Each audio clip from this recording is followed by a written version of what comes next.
নজর রাখবো এই মুহূর্তের সংবাদ শিরোনামে। দুর্ঘটনা এড়াতে জুলাইবাড়ি বাজারে বিশেষ কর্মসূচি হাতে নিল বাইখুড়া থানার পুলিশ।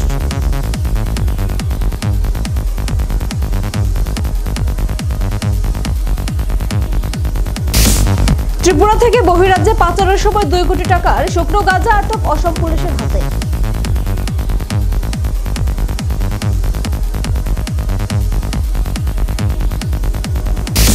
রবিবার রাতে 2 জন নেশা কারবারিকে আটক করে এনসিসি থানার পুলিশ।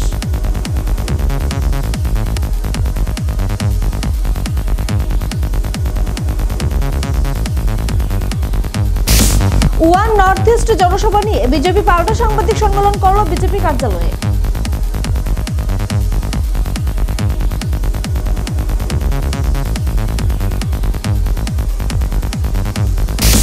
শহর পাইতুর বাজার এলাকায় সন্দেহভাজন এক যুবককে আটক করে এলাকাবাসী।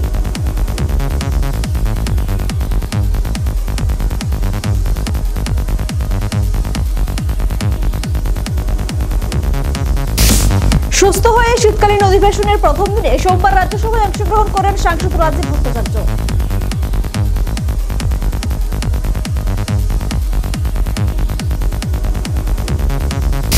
শ্রীলঙ্কায় ভূমিধস দুর্যোগে মানবিক সহায়তায় ভারতীয় বায়ুসেনার সক্রিয় ভূমিকা।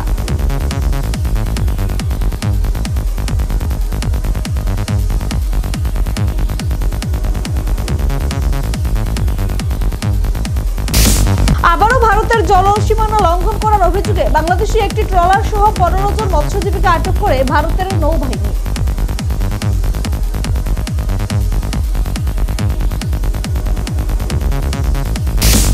বিদেশি মুদ্রা নিয়ন্ত্রণ আইন লঙ্ঘন করে মশলা বন্ড ছেড়ে 2000 কোটি টাকা সংগ্রহের অভিযোগে কেরলের মুখ্যমন্ত্রী পিনারাই বিজয়নের জবাব দিয়েছে নোটিশ পাঠালো কেন্দ্রীয় সংস্থা এনফোর্সমেন্ট ডিরেক্টরেট।